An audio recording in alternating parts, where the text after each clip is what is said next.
She's just said she recognises a future Palestinian state. I will say, if it means peace for the Jewish people and the Arab people in that region, I support a two-state solution. So I support a future Palestinian state. Can you just at least say whether you support an Israeli state or not, just so we know who we're talking to? Well, look, me personally, I don't even believe that it can happen. I don't believe it can happen. I'm asking what you support. No, I don't support anything in particular. I don't support anything in particular. You're just arguing for the sake of argument. Well, I don't have to make a policy recommendation. I'm not a politician in the Middle East. I'm not. What the hell are you doing in Speaker's Corner talking about a conflict which is ruining the lives of millions of people? No, but hold on. Why do we have to? I'm talking as a humanitarian. We want people in Gaza to have good lives. Guys. And Hamas is ruining their lives. Okay, listen. Why do I have to make your solution for you? And you're not letting me speak. So I apologize. Go ahead. I just said, this is not a conflict for other countries, okay? Let's leave America aside for a second, Iran aside a second, okay? We just had a year of 3 to 5 terror attacks a day in 2015. Pardon? 2015, we had 3 to 5 terror attacks a day. Who? In Israel, we had 3 to 5... How do you define terrorism? How do you define it? Ramming sprees. No, that's not how the UN defines. I'll give you a definition of terrorism. This is how I feel. May I? Okay, Thank you. Yeah, go ahead, please. Define terrorism, please. Okay, do you agree with me that 2 terrorists walked into a house and murdered a mom, a dad, a 4-year-old, I'm asking you how you define terrorism. A 4-month-year-old. I'm asking you let me finish. how you define terrorism. Please, let me finish. Do you agree with me that that's terrorism? Yeah, Murdering okay. a family. Yeah. From either side. Yes. Yes. Okay. Do you agree with me that there was So how do you define it? Jewish terrorists as well who burned a family, the Dawabsha family. Okay, yeah. It happened. All right. Right? So how do you define terrorism? May I? Of course you're given the opportunity. You're right constantly interrupting me. Yeah, go ahead. If we want to deal with that, we can't just sit down and do nothing because this will continue. It's stolen land, isn't it? Death to Israel! Death to Israel! Death to Israel! Are you going to Go ahead. Israelis are terrorists. Israel's a Guys, terrorist. Thank you, guys. You are the problem! No, that was my dad, I'm sorry. You're the problem! Hot-headed, ignorant people are the problem. How do you define terrorism? You've never been there! Terrorism is any sort of violence that's based on Get a political aim? No.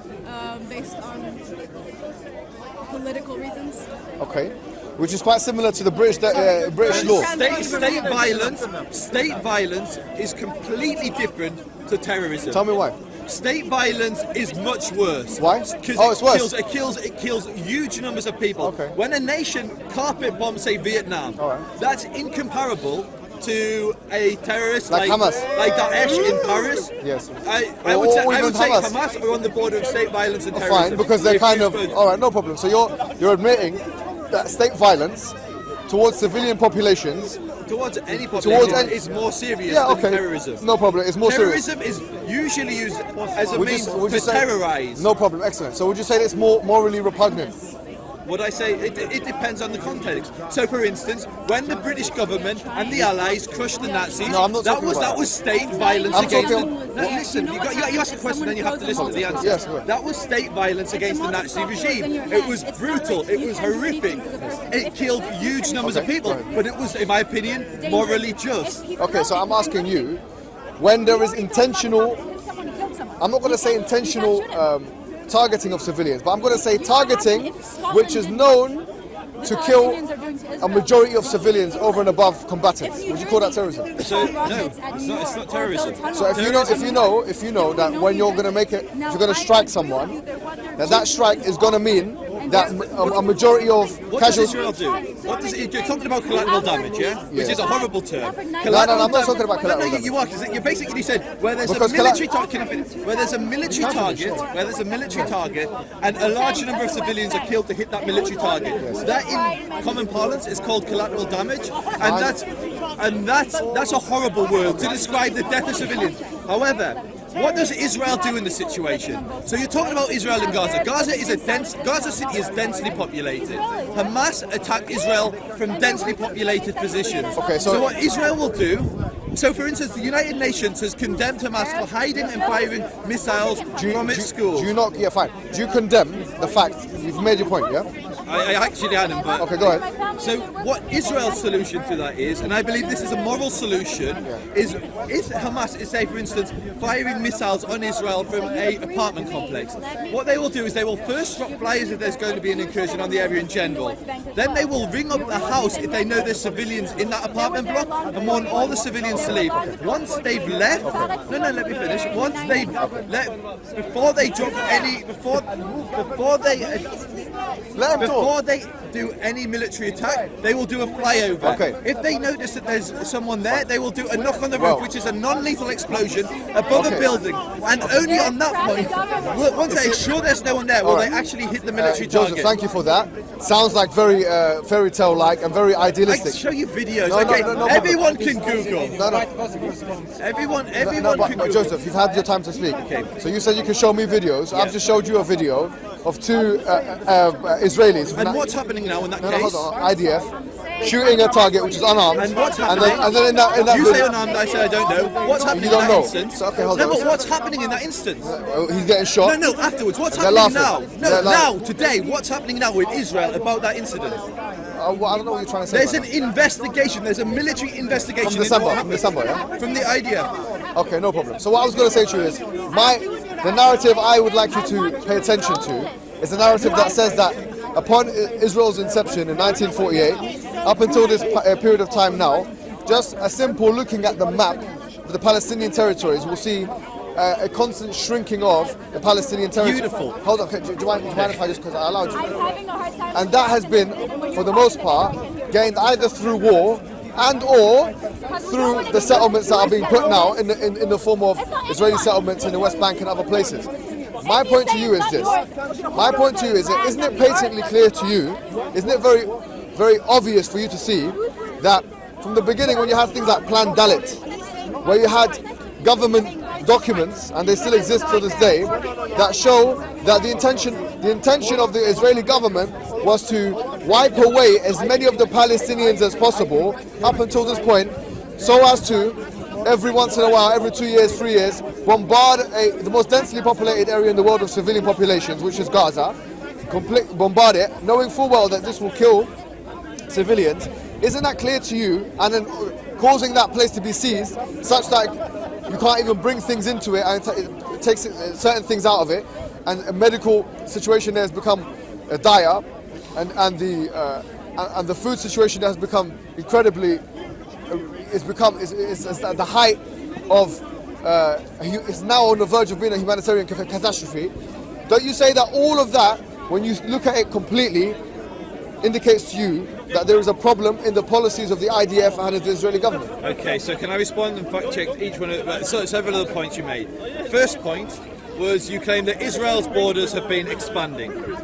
Not expanding. I didn't say You this. said Palestinian land has been shrinking. Yes. Okay, fine. Israel has actually given away 70% of the territory it once held. So Did that's you know not that? what the map shows. No, it's exactly what the map shows. What are you talking about? Okay, so you don't know. No, what are you? Sinai. So Sinai was never Israel's in the first place. Oh my gosh. Okay, so let's go through. Let's go through. What are you let's talking go through about? the history of the conflict. Let's go through the history. No, of we the don't need to go through the whole history. You said Sinai. Sinai's part of This Egypt. is why I don't like arguing. People dictate the terms. I respond to what you say, and then you say, I don't want to talk If about you don't that. mind, Joseph, come on. You don't have to get overexcited here, because here we're having a diplomatic discussion. Okay, so let me respond. This is not a war zone. I know you're trying to patronise me and calm me down. No, That's because how it feels. you are getting angry. I'm getting animated. Yes, I'm not getting angry. Okay, but you don't have to say, "Oh my God," and this. I mean, I'll let you talk. Said, If "Oh you- my gosh," just tell me at any point. You know, at any point, if you want to talk. I'm sorry if my volume problem. is offending Joseph, you. listen to me. Can I just respond to my point? No problem. I'll I was just quiet going to say, down, at any point, because if you want to talk, I'll let you talk. But Okay. can I just finish one point, right? Now we know the two conflicts in Egypt, the 1967 conflict and the 1973 conflict, which amounted to obviously Israel taking parts of Sinai away and then giving it back in 1973. I wouldn't consider. You're saying that Israel. You see here, it's the fallacy of equivocation, because you said here, Israel has given back 70% of land. What he means to say is that Israel has given back 70% of land that it never owned in the first place. How do you think states are born, Muhammad? How did the Islamic Caliphate come to So what are we stretch? talking about Islamic listen, Caliphate? no, because it's a very important point. How did, say, the Mamluks or any of the different caliphates, how did There were they two come? Mamluks, by the way. I didn't know There was ones in Egypt and ones in So how did in they India. come? How did they come to expand and have so much territory? Because they acquired it in conflict. In most cases, states are born out of conflict, yeah, and borders are defined by war, and the victor sets the border. Well, it depends Israel. on- Let me finish, because I let you finish. Yeah. Israel was victorious in wars that it did not start. What And was it? Israel acquired land and exchanged it for peace. It gave back the Sinai Peninsula. It gave back Gaza. It gave back parts of Lebanon. It gave back the parts of the West Bank. Yeah. Huh? Yeah. And all Say of that the again. Say that last bit again. Say parts of the West Bank. So go through the list again. Gave back Sinai. Sinai, Yeah. yeah. Which never was part of Israel in the first place. How are states born? How did Britain come to have its part? How come Scotland is Wait, part of the UK? wait, hold on. No. It's a straight question. Okay, so there was an Act of the Union in 1509 or whatever it was. So the British and the Scots were fighting for a long time, yeah? There was an Act of the Union, No, but were the British and Scots fighting for a long time? whatever it was. Yeah. States are born out of conflict. Most of the It wasn't a war that made most of Scotland part of the UK, by the way. the British and the Scots were fighting. The No, hold on. Jacobean Let me Wars. hold on. There was no war that led to Scotland being part of the UK. How come the British came to be in there? Well, there was an Act of the Union. Okay, fine. I hear what you're saying, but was Britain and Scotland fighting for centuries? See, look, your point here is it's a bad example. Okay, I understand. You're talking about there was a time, okay, where, for example, certain countries were born out of war. Okay, I'm not saying that it didn't happen. And by the way, That always happens. yeah, That is the that's history history statement. of the world. Okay, no problem. But what I'm saying to you is that what premise are you going with? If you're, do you believe you're a liberal Democrat? No, It's no, more- no. Hold on, please. Joseph. take the terms. Joseph. I'm asking you a simple question, please. Do you believe in liberalism and democracy? So do I? But I would consider myself to be more of a libertarian. But yeah, I consider I have some liberal Okay, values. so you believe in And democracy, and certainly. democracy. So fine. I believe if you are true to a liberal framework from a philosophical perspective, you cannot say on the one hand that okay, I believe in liberalism, and on the other hand say, well, states are born out of war. Because then the counter argument will be, yeah, that's a reality, but it's not a morally acceptable reality from your perspective. So stop defining what I believe, for one. Jewish exceptionalism is what you're talking about. I'm not saying anything like that. You're saying that all the other states are born out of warfare, but it's immoral for Jews to use that same barometer, use that same measure I haven't said for that. themselves. I haven't said that. No, you're saying that if I think... No. Here's the difference, right?